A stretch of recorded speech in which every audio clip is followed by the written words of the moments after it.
je m'appelle Céline René, je suis coordinatrice de Respace.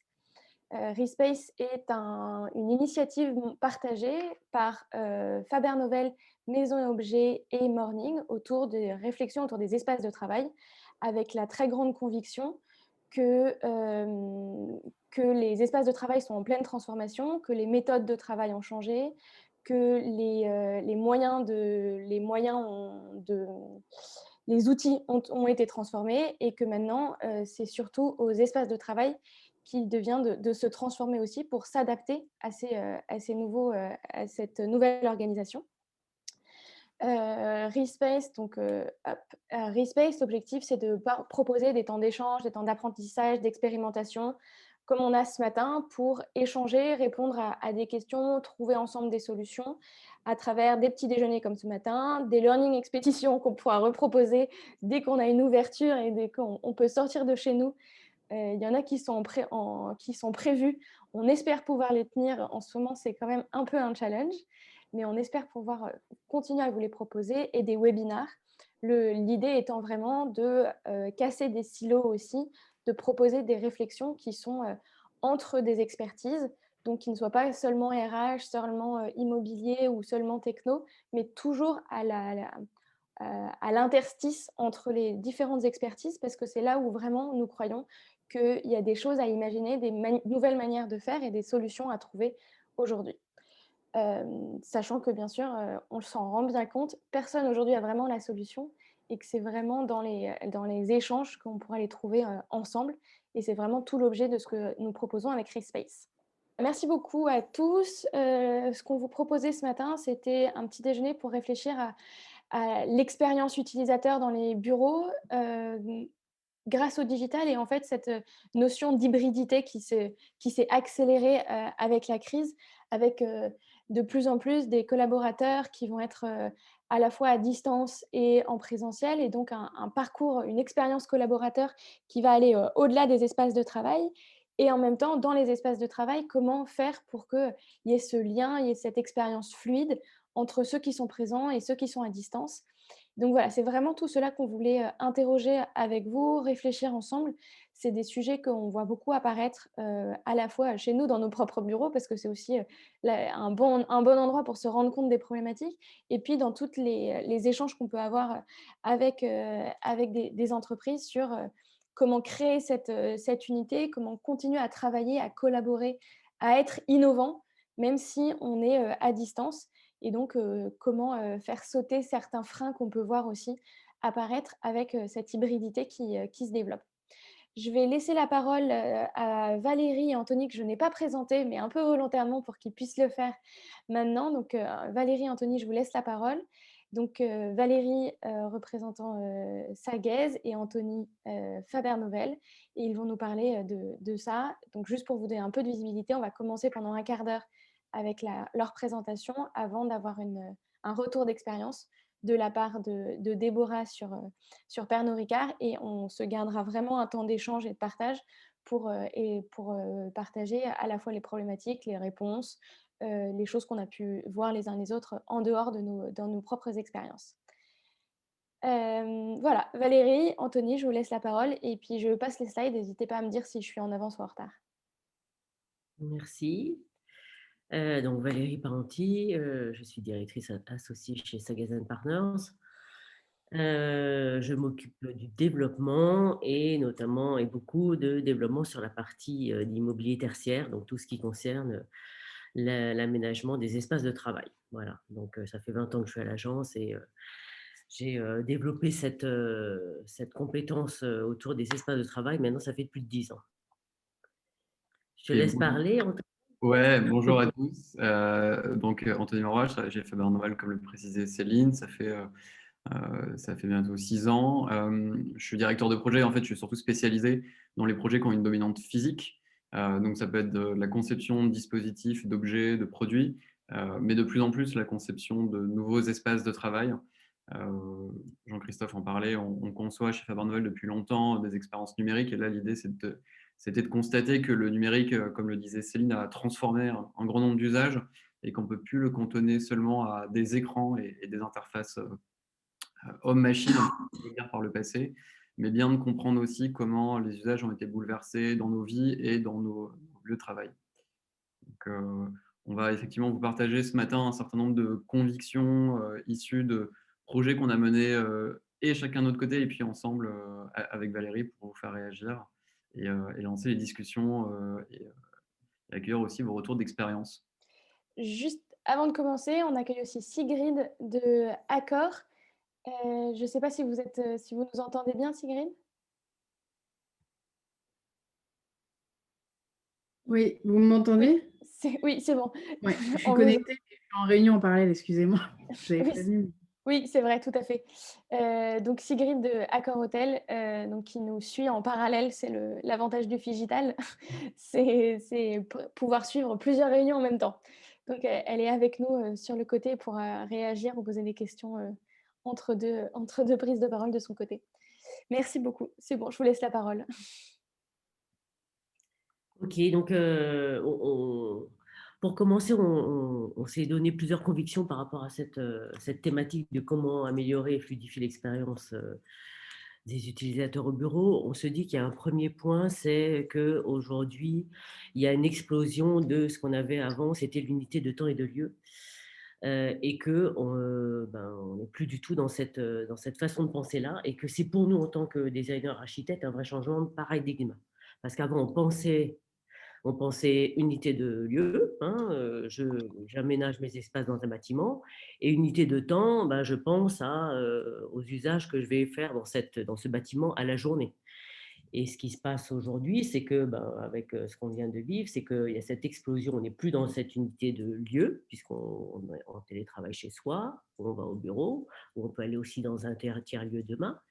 Et l'unité de temps aussi explose, puisqu'on ne va plus penser à aménager des espaces en fonction de la journée et des usages dans la journée, mais peut-être à la semaine ou au mois. Donc ça revoit complètement la façon de penser les parcours utilisateurs dans leur globalité. Et on va plutôt parler, je pense, d'un écosystème de travail hybride que de l'aménagement de l'espace de travail en lui-même. Voilà, donc ça c'était le premier point qu'on voulait partager là-dessus. Et justement, sur Anthony. l'hybridation, pour poursuivre, évidemment, c'est devenu le terme de plus en plus important. Aujourd'hui, on est tous à distance. On aurait pu avoir une partie de la salle qui aurait pu être dans un espace physique. On voit qu'aujourd'hui, effectivement, avec le télétravail qui s'installe dans de plus en plus d'entreprises de manière assez structurelle, avec les chartes télétravail qui sont édictées, un peu une sorte de convergence autour des 1 à 2,5 jours par semaine. En fait, on a le sentiment que dans quasiment toutes les réunions qui vont s'ouvrir, on aura forcément une personne à distance. Et encore aujourd'hui, ça fonctionne assez bien. On est chacun devant notre écran, on se voit plutôt bien, on s'entend plutôt bien. Mais on l'a tous constaté lors des retours au bureau pour ceux qui sont retournés. Dès qu'il y a un mode hybride, c'est là où globalement ça marche plus, parce qu'on ne se voit pas bien, on ne s'entend pas bien. On a beaucoup tendance à oublier les gens qui sont à distance. Je pense que pour ceux qui sont effectivement retournés au bureau, on a eu le sentiment que tous ces efforts et un peu cette hygiène qu'on avait un peu numérique, de faire attention à bien se connecter, à mettre sa caméra, vérifier le son avant, se connecter en avance, eh ben, on l'oubliait et on se retrouve tout de suite piégé à chercher une salle de réunion dans des bureaux, à penser qu'avec une personne en remote, on n'a pas ouvert le lien Teams. Et donc, en fait, on a un peu tendance à oublier ce qu'on a expérimenté. Et une des grandes questions, c'est comment est-ce que par le numérique, on peut essayer de retrouver des outils qui viennent incarner ces différents lieux de travail. Ici, vous avez un exemple de parcours. Valérie disait qu'il faut penser de manière beaucoup plus globale sur les parcours utilisateurs et l'écosystème. Alors, évidemment, il y a cette question de lien qu'il faut continuer de tisser avec différents lieux. Donc, je sais que peut-être que tu me diras, Valérie, que vous savez que les lieux tendent à créer le lien. Ici, effectivement, il y a plusieurs lieux, donc il y a plusieurs liens qu'il va falloir améliorer. Donc, cette notion de complémentarité, elle doit être mise. Alors, on dit beaucoup by design parce qu'en fait, dans la conception, il faut la penser. Ici, on a pris un parcours, un extrait de parcours pour un établissement public, et ça a été important d'intégrer tout de suite des personnes qui sont à distance et donc de les faire figurer aussi dans la scène.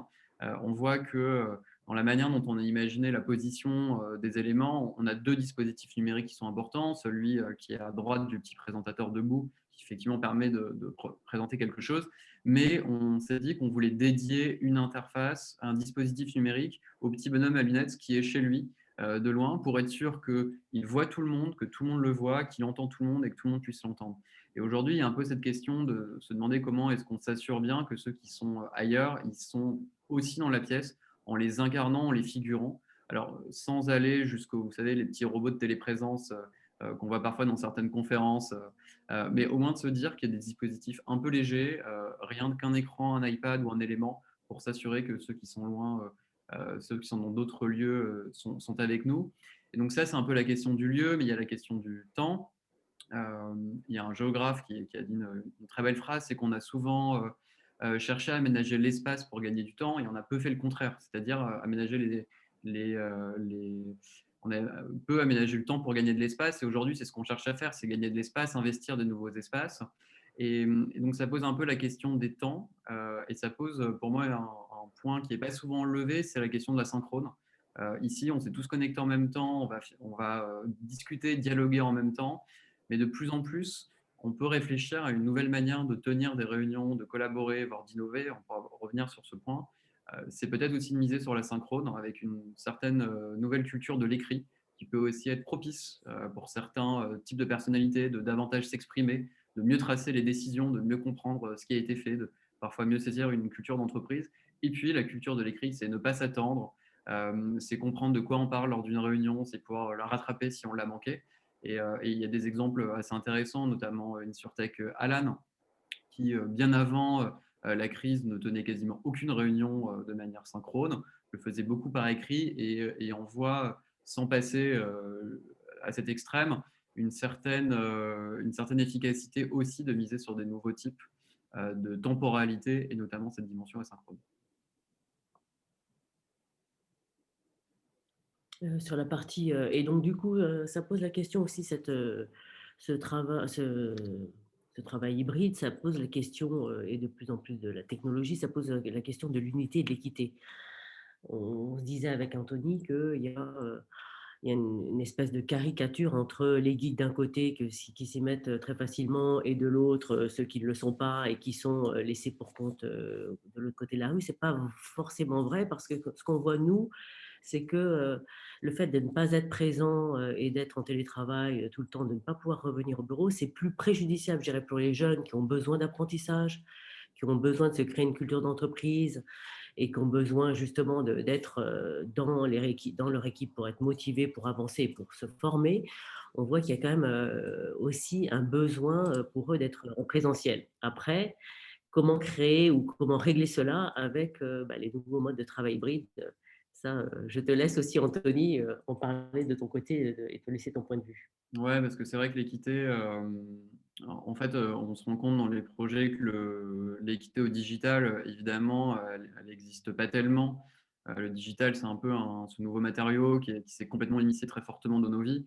Et on voit quand on repense des bureaux et qu'on interroge les collaborateurs que le digital, il fascine tout autant qu'il peut inquiéter avec ceux qui vont être très à l'aise, qui vont se dire qu'effectivement, on a mesuré qu'il y a une certaine forme de progrès, de productivité, d'amélioration, et c'est un peu la thématique aujourd'hui, c'est comment est-ce que le digital peut améliorer le travail. Donc oui, il a été mesuré avant la crise que la productivité pouvait augmenter jusqu'à 30% pour les meilleurs acteurs grâce au digital, et que ça a continué d'augmenter lors des confinements et donc de l'accélération très forte de la digitalisation, mais ça a atteint un peu un plateau autour de 45%, donc on a encore fait plus 50% d'optimisation.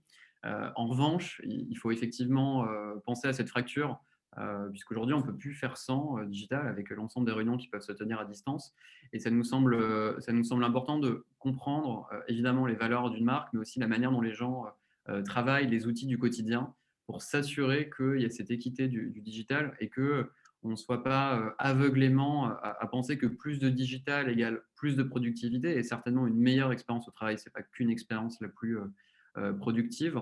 Et donc, ce qu'on se dit, c'est que oui, il y a eu cette amélioration par les technologies, mais il ne faut pas non plus être trop aveuglé, avoir une approche trop technosolutionniste de de plus en plus d'outils, de plus en plus de déploiements. Ça va continuer d'améliorer la vie et ça va permettre de sauver nos manières de travailler. Parce que certainement, ce n'est pas plus de digital qui permettra de faire ça. Ce n'est pas plus de technologie. Et une conviction assez intime chez Faber Novel, alors qu'on parle beaucoup de technologie au quotidien, c'est que la technologie la plus invisible possible, c'est celle qui sera la plus utilisée parce qu'elle va s'inscrire dans les parcours. On ne va même pas la remarquer. Elle sera très naturelle. Et c'est peut-être celle-là qui nous permettra d'avoir des parcours les plus inclusifs. C'est une autre façon de dire équitable. Mais on pense qu'il y a quelque chose d'assez fort à rendre la technologie discrète pour s'assurer qu'il n'y a pas cette fracture et qu'elle est utilisable par tous. Et donc le point suivant, c'était que dans l'aménagement des espaces de travail, nous, on a un vrai sujet qui aujourd'hui, c'est un vrai bouleversement euh, donné par cette nouvelle mode du flex office. Moi, je m'appuie beaucoup aussi pour convaincre mes clients sur les études comportementales, les études neuroscientifiques. Il y a quelques chiffres clés qui marquent les esprits que j'aime bien ressortir, c'est que 80% des idées innovantes résultent des relations interpersonnelles entre les personnes qui ne sont pas des mêmes services. Et que par contre, 80% des échanges interpersonnels se font dans moins de 50 mètres quand vous êtes dans un lieu physique. Ça veut dire qu'au-delà de 50 mètres, vous n'avez plus aucun échange avec les collaborateurs qui sont dans votre bâtiment, ce qui est un problème. Et un autre sujet, un autre chiffre, c'est 90% des discussions à la machine à cafétéria concernent le travail. D'où notre idée de faire bouger les gens, c'est faire bouger les idées, parce que c'est là, en créant et en faisant que les gens se rencontrent de manière impromptue, de manière informelle, de manière conviviale, c'est là où on va générer l'innovation, la transversalité, les modes de travail collaboratif plus informels. D'où cette idée quand on va travailler sur les lieux, de proposer non pas une place à soi pour toute la journée aux gens, aux utilisateurs, mais plusieurs demi-places pour pouvoir se mettre où on veut et plusieurs demi-places possibles à soi. Donc, c'est pour nous une vraie façon d'encourager la collaboration. Cette façon-là d'encourager la collaboration du niveau physique, je pense qu'elle peut être aussi faite au niveau digital. Ouais, et effectivement, cette notion de mouvement, elle est importante parce que fatalement aujourd'hui, dans la situation dans laquelle on est, et puis lorsqu'il y aura encore plus de réunions assez hybrides, on a beaucoup moins de circulation de personnes, et donc le risque, c'est d'avoir moins de circulation des idées. Et le risque aussi qui est assez grand, c'est que le digital tende à parfaitement rythmer, huiler nos journées, que tout soit prévu, prévisible, prédictible.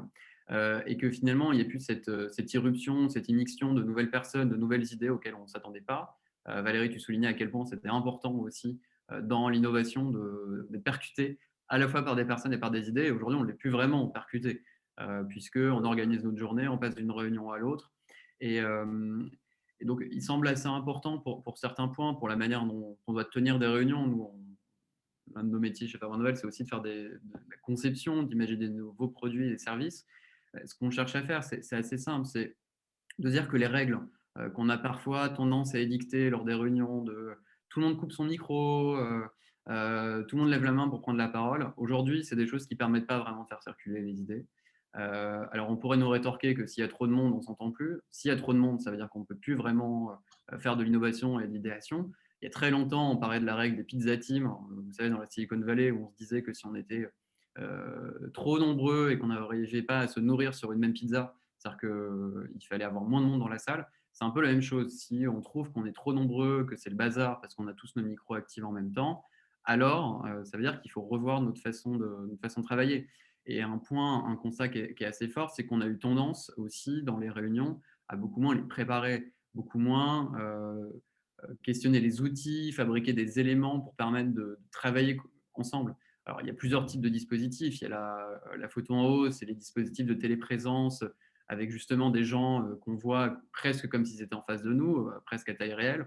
Il y a évidemment des dispositifs plus légers. Et ce qui semble assez intéressant, c'est d'avoir au moins le même effort de préparation pour des réunions à distance que si on les faisait de manière physique. De manière physique, on préparerait des outils, des templates, des formats, des modes d'interaction, de poser des questions, de faire voter, de s'assurer que chacun parle Aujourd'hui, on voit que c'est des repères qu'on a un petit peu perdus et il faut redoubler d'efforts lorsqu'on prépare des réunions à distance. Et puis, il faut s'assurer aussi qu'on cherche à faire bouger les gens pour faire absolument bouger des idées. Et c'est aussi les soumettre à des choses auxquelles ils ne s'attendaient pas. Parce qu'un des forts risques qu'on voit dans le digital, c'est en fait de reproduire l'expérience qu'on a sur les réseaux sociaux. Vous savez, avec ce qu'on appelle les bulles de filtre, où sur Facebook, on ne voit que les mêmes articles qui nous intéressent constamment. Et on s'enferme un peu dans une même logique. Avec les réseaux plus d'entreprise, on peut avoir la même chose. Si on a Slack, c'est suivre toujours les mêmes channels, c'est discuter qu'avec les mêmes personnes sur Teams.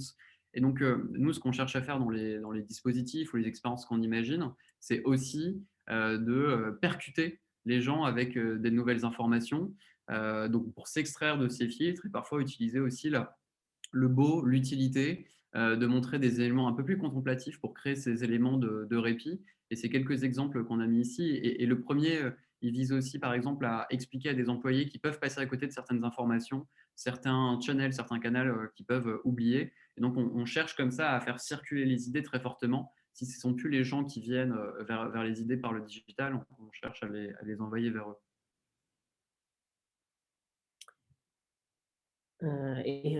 Ensuite, quand on continue sur cette idée de faire bouger les gens pour faire bouger les idées, nous, ça a un vrai impact sur la façon dont on va organiser l'espace physique dans les bâtiments.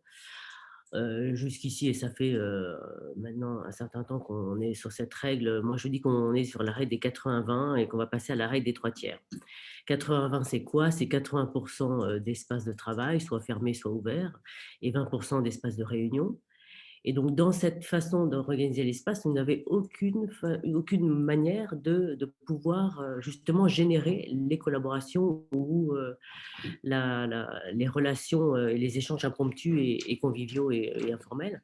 Et donc, du coup, notre point de vue et notre conviction, c'est qu'on passe à la règle des 3/3. 3/3, c'est quoi? C'est un tiers espace de travail où on peut être en individuel, mais au sein de son territoire d'équipe. Un tiers d'espaces conviviaux, informels, ce qu'on appelle, nous, les espaces travail autrement. Et un tiers d'espaces de réunion, où là, qui sont des espaces de réunion fermés, où on peut être en planifié et en réunion un peu plus formelle. Et donc, cette règle des 3/3, c'est quelque chose à titre d'exemple, qu'on a appliqué notamment sur Pernod Ricard ou sur Roche, les derniers projets qu'on a livrés. Par exemple, je vais vous donner un chiffre. Sur Pernod Ricard, on a à peu près 980 collaborateurs. On a 600 postes de travail classique, mais aussi 990 places de travail autrement et 700 places en salle de réunion. Ce qui fait vraiment, on est vraiment sur la règle des 3/3, où finalement, chaque personne peut avoir 2,4 positions de travail par collaborateur. Donc, je peux me mettre où je veux et je n'ai pas de problème pour trouver une place. Et comme ça me permet d'être en interaction facilement avec des collaborateurs de façon informelle, trouver une place en salle de réunion de façon très facile et efficace, etc. Voilà, donc c'est un petit peu notre point de vue là-dessus. Et derrière cette question de règles, de passage d'un espace à l'autre, il y a la question de l'expérience qui est fortement, qui est très importante. Et surtout, c'est assez important de souligner que l'expérience utilisateur, évidemment, elle se doit d'être fluide, seamless en couture, tous ces termes qu'on entend aujourd'hui. De facto, ça doit l'être. Il y a des prérequis aujourd'hui, une sorte de standard d'expérience. Donc la fluidité fortement, en interne fortement. Mais il ne faut pas confondre ces standards d'expérience avec une certaine forme de standardisation d'expérience. Et à nouveau, et je voudrais insister beaucoup aujourd'hui dans mon propos sur ce point, c'est d'essayer de ne pas cantonner le digital à des éléments qui sont automatiques, prédictifs, prévisibles, et de se dire que les seuls éléments agréables, émotionnels, sont ceux qui sont cantonnés au lieu. Donc, autrement dit, de ne pas travestir un lieu pour en faire un endroit où on vient simplement parler, échanger avec ses collègues, et le digital pour les moments de travail, de production ou de concentration. Et en fait, au contraire, il ne faut absolument pas ne considérer, si je parle du digital, que sur son aspect fonctionnel, parce qu'on passe complètement à côté. Et à nouveau, pour ces principes d'équité et ces principes de rendre l'expérience agréable aussi, il faut surprendre, il faut étonner, il faut faire vivre des émotions. C'est indispensable à une culture d'entreprise. Et il faut que ce soit aussi permis par le digital. Et notamment, lorsque tout le monde ne sera pas toujours dans la même pièce, c'est important que dans les éléments qu'on déploie, les dispositifs, on arrive à surprendre en mettant des messages inattendus dans des dispositifs, en affichant des informations auxquelles on ne s'attendait pas, pour surprendre, pour amuser. En fait, pour faire parler, pour rendre plus agréable le retour au bureau si on est un petit peu inquiet. Et c'est assez, ça peut paraître un peu étonnant de parler de ça, parce que lorsqu'on veut parler de ces éléments surprenants, c'est pas de se dire que l'imprévu dans le digital, ce sont des bugs. C'est plutôt, évidemment, il faut que l'expérience ne soit pas buggée pour permettre d'avoir ce supplément d'âme, mais c'est se dire que c'est ce qui permettra d'émerveiller, de poser des questions et de faire à nouveau circuler les idées entre les personnes, et donc de créer des échanges. Et c'est absolument par ça, par cette création d'émotions dans les lieux, et aussi par les lieux d'un point de vue numérique, qu'on doit imaginer les expériences de demain, qui doivent donc fortement être sans couture, mais pas totalement lisses et prévisibles, donc avec ces éléments d'aspérité qui sont mentionnés ici. On va Peut-être passer qu'on ça aussi. peut passer à quelques, Mhm. ouais, au principe méthodologique, à moins que Valérie, tu voulais dire un mot sur les 4 B.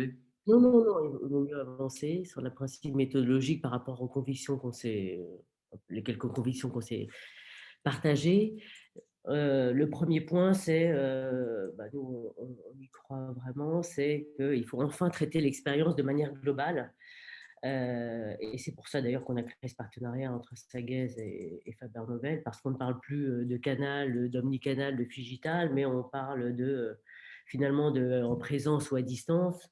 On ne parle plus d'individus, mais d'interaction ou de liens ou d'expériences relationnelles. C'est pour ça que nous, notre point de vue, c'est vraiment de créer de nouveaux parcours et de nouvelles preuves relationnelles pour créer cette expérience fluide pour les utilisateurs. Voilà, donc ça c'est vraiment le premier point. Et du coup, en tout cas, la première chose à faire, c'est de traiter les irritants. C'est la première chose à faire. On voit le nombre de bugs, et ne serait-ce qu'on l'a vu là ce matin en commençant notre petit déjeuner, tout ce qui peut arriver à tout moment pour que l'expérience soit le plus fluide au départ, c'est vraiment traiter les irritants, aussi bien d'un point de vue physique d'ailleurs, puisque les utilisateurs sont très en attente d'ergonomie, d'acoustique, de lumière, etc., comme sur la partie digitale. Le deuxième point, c'est désigner une gouvernance qui s'inspire des deux meilleurs des mondes. On trouve ça très intéressant aussi de mixer. Là, on voit sur le projet sur lequel on travaille, par exemple, avec Anthony, comme quoi il y a une façon assez rigide de travailler sur les projets immobiliers avec les planning SMS projects, etc., hyper rigides, mais qu'il y a peut-être à s'inspirer aussi des façons agiles et les sprints que peut voir dans les méthodes du digital. Donc, il y a quelque chose d'assez intéressant de ce point de vue-là. C'est vrai que pour avoir beaucoup travaillé sur la conception au début chez Faber-Novel de produits 100% numériques, j'étais assez surpris dans la manière dont la gouvernance était définie pour les projets plus immobiliers, avec des comités, avec beaucoup de parties prenantes, alors que l'une des règles clés lorsqu'on veut créer un produit numérique de qualité, c'est de se dire qu'il y a un product owner, c'est-à-dire une personne qui est en mesure de prendre la décision de manière assez irrévocable, et que en fait, ce product owner, c'est toujours une personne. Ça peut pas être un comité de personnes. Effectivement, peut-être qu'il faut s'inspirer de ces pratiques, de ce qui a fait, de ce qui fonctionne bien dans le numérique, de se dire qu'effectivement, ce product owner n'est jamais un collectif. Et puis, un deuxième point, c'est que souvent, dans le numérique, on essaie de diviser les équipes entre les équipes de build et les équipes de run, c'est-à-dire de créer des équipes avec des personnes qui sont chargées de la conception et du lancement d'un nouveau produit, et puis après d'autres équipes qui sont plutôt chargées de la conservation du système dans un état assez opérationnel. Et en fait, on voit que c'est des points de vue complètement différents. Lorsqu'on veut faire du build, on veut parler de variabilité, de nouveauté. Lorsqu'on est sur le run, on n'aime pas vraiment la variabilité. On veut s'assurer que le système fonctionne bien. Et donc, on voit qu'aujourd'hui, il y a cette concurrence entre des activités. Et lorsque ce sont les mêmes équipes qui sont mises ensemble pour un projet un projet immobilier, comme on peut le constater, cette concurrence d'objectifs et d'enjeux peut conduire parfois à des solutions pas vraiment satisfaisantes lors de la conception. De ne pas vouloir adopter de nouveaux points de vue, de rester sur des a priori, et effectivement que ce soit tant sur des solutions type le flex, des solutions d'aménagement, que sur des solutions numériques, on constate qu'il y a beaucoup d'a priori, beaucoup de personnes assez conservatrices et qui ont un petit peu du mal à combattre ces éléments. Et donc ça, c'est tout notre rôle, c'est de s'assurer aussi que il va falloir accompagner, acculturer les équipes depuis le début.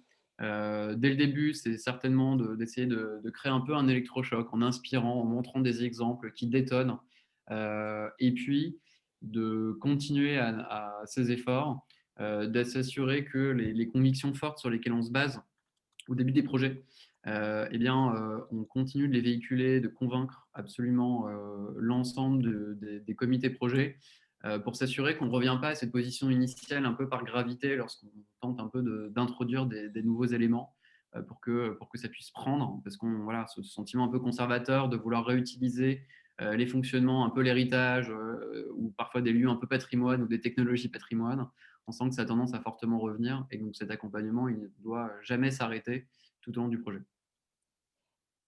Peut-être passer très vite sur les 2 derniers points pour, laisser la parole à Déborah et surtout garder du temps pour, Ouais. échanger, sinon ce serait dommage de ne pas pouvoir avoir ce temps d'échange. Non, non, mais je pense qu'on a justement C'est passé tout. nos messages Oui, le avec. dernier point, c'était ne jamais oublier l'humain, parce que tout ce qu'on fait, c'est quand même au profit de l'utilisateur final, et que souvent, ben, les mentalités vont moins vite que les outils. Donc, tout le sujet de, justement, pour laisser la parole à Déborah, tout le sujet de l'accompagnement humain est très, très important. Voilà.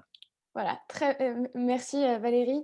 Merci à tous les 2 et donc belle transition effectivement sur le projet, Pernod Ricard qui a été un gros projet, change, un gros projet, d'engagement aussi des équipes et peut-être que Déborah, tu veux commencer, par ça sur, revenir sur le projet et ensuite, voir comment, le digital a été intégré aussi dans vos réflexions. Je te laisse la parole si tu veux pas prendre la main sur, le partage d'écran. Oui. Donc, je vais partager. Alors, je ne sais pas si vous voyez mon écran. Si, c'est bon, c'est parfait. En plein écran, c'est peut-être mieux. Voilà. Je vais partager juste en quelques mots introductifs pour vous situer le contexte du projet. Donc, nos nouveaux bureaux sont situés au 5 Paul Ricard, donc juste derrière Saint-Lazare, avec un immeuble qui s'appelle The Island. Alors, juste en 2 mots, ce qui est important pour nous, c'est de rappeler en fait le pourquoi du déménagement. Bon, évidemment, on l'a dit, hein, il y a l'accélération du digital, work-life balance, toute la tendance remote working. Je vais passer sur les chiffres rapidement qu'a évoqué Valérie. Pour nous, c'était avant tout, c'est important, hein, ce n'était pas un projet d'économie ou de réduction des bureaux ou des mètres carrés, c'est un projet d'investissement. Donc ça change tout. Et c'était vraiment au service de la logique de transformation de l'entreprise. Donc, je suis passée sur Alexandre Ricard, hein, qui est notre nouveau patron depuis 5 ans. Quand il est arrivé, il a fait cette vision de vraiment transformer l'entreprise d'une entreprise peut-être avec un passé très familial, de beaucoup d'entités qui ont été acquises, hein, et de marques qui ont été acquises au fil de l'histoire, à une entreprise plus intégrée, plus globalisée. Donc, The Island et le fait de changer, c'était un peu la symbolique de cette transformation de l'entreprise Pernod Ricard, avec aussi la mise en valeur et l'illustration de notre culture, qui est notre culture de créateur de convivialité. Donc, l'idée, c'était de regrouper concrètement les 7 filiales parisiennes en un seul lieu, à The Island. Donc, les 3 objectifs, c'était vraiment de symboliser cette transformation, évidemment avec un objectif de well-being et puis d'être plus tous ensemble, et puis un objectif de réputation, évidemment, et de visibilité. Donc, je vous passe quelques slides parce que ce qui est important, c'est qu'on rentre dans le concret. Donc là, vous voyez des images de notre immeuble au cœur de Paris. La localisation était aussi importante en termes de modernité pour être au cœur du réacteur, entre guillemets, et de nos consommateurs, avec un immeuble qui a été designé avec Jacques Ferrier, notre architecte que vous voyez là. Bon, la petite minute de pub, je ne peux pas y échapper parce que c'est des bureaux qui ont gagné des prix, notamment le prix Intérieur Design récemment en termes de qualité d'aménagement intérieur. Donc, bravo à Sagez, évidemment. Comme vous pouvez le voir sur les images, donc on a des ambiances qui sont extrêmement chaleureuses, un mobilier et des espaces qui ont été travaillés de manière extrêmement poussée. Et donc, ce qui est important pour moi, c'est, je passe un peu la localisation. Donc, vous voyez, on a travaillé sur tout le service aux occupants, la localisation, évidemment, le lieu. Donc, concrètement, c'est un immeuble de 18 000 m² avec avec beaucoup d'espaces de convivialité, 4 restaurants d'entreprise, 8 étages, des halls de réception, la fondation d'entreprise au rez-de-chaussée, des normes environnementales qui ont été extrêmement travaillées et poussées hein, pour avoir l'HQE BREEAM et puis être vraiment consistant aussi avec notre ambition de sustainabilité du groupe. Donc, ce qui est important, j'en arrive au comment on l'a fait, parce que c'est ça ce qui, j'imagine, vous intéresse. Donc, j'ai plus de 900 collaborateurs, 7 filiales. Je vous passe peut-être les résistances au départ, elles étaient quand même très prononcées. Il y avait 3 types de résistance hein, et trois grands freins, malgré tout ce que je viens de vous raconter en termes d'attractivité de l'immeuble, de localisation, d'investissement. Il y avait beaucoup de freins et de peur sur le niveau de confidentialité, beaucoup de peur sur est-ce que je vais avoir assez de place et beaucoup de peur sur est-ce que le bruit, l'espace, les grands espaces, finalement, ça va me polluer. Au final, alors on a aménagé en juillet dernier, il y a eu le Covid au milieu, mais on a des taux de satisfaction qui sont extrêmement forts. Sur la confidentialité, franchement, c'est un levier qui a disparu extrêmement vite. On a fait un petit ajustement qui était d'équiper les ordinateurs, tous les ordinateurs de filtre écran de confidentialité en plus, ce qui n'était pas prévu. Mais sinon, c'est vraiment un levier qu'on a défait très vite. La place, Valérie l'a dit, on a vraiment investi pour que le collaborateur, quand il arrive dans l'espace, il est comme un menu qui va composer lui-même en fonction de ses usages et de sa journée. C'est-à-dire quand j'arrive dans l'immeuble Asie Island, je vais me dire de quoi est-ce que j'ai besoin? Est-ce que j'ai besoin d'un espace de réflexion individuelle? Est-ce que j'ai besoin d'un espace d'échange? Est-ce que j'ai besoin d'un espace de créativité? Est-ce que j'ai besoin d'un espace formel? Et là, il va avoir au menu, il y a une dizaine d'espaces à peu près différents possibles quand il arrive. Donc ça met le collaborateur aussi en posture de choix par rapport à ses besoins de la journée et aux besoins de ses équipes. Donc ça a été extrêmement bien accueilli. Et le bruit, c'est absolument pas un sujet parce qu'on se rend compte qu'il y a eu beaucoup de travail sur l'acoustique, évidemment, avec Sciez, ce qui a beaucoup déminé tout ça. Alors, quand je vous dis ça, ça peut paraître facile. Qu'est-ce qu'on a fait? On a beaucoup investi sur l'humain et l'accompagnement au change. D'abord, on avait une équipe projet composée d'une douzaine de personnes qui étaient au cœur du réacteur, de l'ensemble des fonctions représentatives, ce qui nous a beaucoup aidé à finalement désamorcer pendant 2 ans hein, en amont. On a travaillé de manière très rapprochée. Je vous passe le nom The Island qui fait référence à l'histoire de Pernod Ricard, parce qu'on n'a pas énormément de temps et je voudrais aller au cœur du sujet. Donc, le copil dont je vous parlais, excusez-moi, je vais peut-être trop vite, mais je préfère aller sur ce qui est le plus important. Donc, on a fait beaucoup de sondages en amont, on a recueilli énormément les attentes. Ça a été le premier point. Deuxième point, on a fait énormément de communication, donc beaucoup de meetings pour montrer des images, des photos, acculturer au changement, réexpliquer le pourquoi, réexpliquer les bénéfices tout au long du chemin. Hein, à peu près tous les semestres, on a eu des gros meetings d'information générale. Et alors, nos 5 principes clés dans cet aménagement, c'était que tout le monde soit exemplaire, c'est-à-dire tout le monde est réflexe, y compris la direction générale, y compris Alexandre Ricard. Donc, personne n'a de bureau individuel, ce qui était clé en termes d'exemplarité. 2, on garantit évidemment une place de travail à chacun, voire 2,4 places potentielles possibles à chaque minute de la journée. 3, on a beaucoup investi dans les marques et la décoration à chacun des étages et dans les espaces de convivialité. Ce qui était important, comme on l'a dit, on est dans une culture de l'échange, de l'innovation. Ce qui est au cœur de ce projet, c'est aussi favoriser la fluidité des personnes, la fluidité des idées, puisqu'on est convaincu que c'est par l'échange, le hasard et l'informel qu'on génère des idées, qu'on génère plus de créativité et d'innovation. Et puis, bien sûr, on a dédié des espaces qui étaient très collectifs, avec un peu finalement un contre-courant de ce qui pourrait se faire dans les immeubles dits classiques, c'est-à-dire le dernier étage avec la plus belle vue, c'est l'espace collectif, l'espace des salles de réunion, un énorme espace de coworking. Et enfin, on a favorisé aussi le mouvement horizontal-vertical en mettant des comptoirs informels et en ayant des bars, qui est quand même notre métier premier, à chacun des étages pour offrir des espaces de convivialité, de café, d'échange à chacun. J'avance sur l'agilité, la convivialité. On en a parlé. Vous avez ici des visions de chacun des espaces possibles et du menu. On parlait de connectivité tout à l'heure. Ce qui a été clé pour nous, c'est 3 choses. La première, c'est qu'on a vraiment investi et mis le paquet sur des investissements IT pour que l'expérience utilisateur, quand je me connecte, elle soit d'un seul clic. Donc, c'est le cas quand on arrive dans les grandes salles de réunion avec des matériaux extrêmement qualitatifs. On a vraiment, dans certains espaces, franchement, on a l'impression d'y être quand on voit les interlocuteurs à distance. C'est le cas aussi dans les alcôves, la connectivité, on n'a pas besoin de fil, on se connecte tout de suite avec un code qui arrive sur les écrans. Donc, c'est des détails, mais tout ça, ça fluidifie énormément. Donc, on a investi dans un équipement de très grande qualité.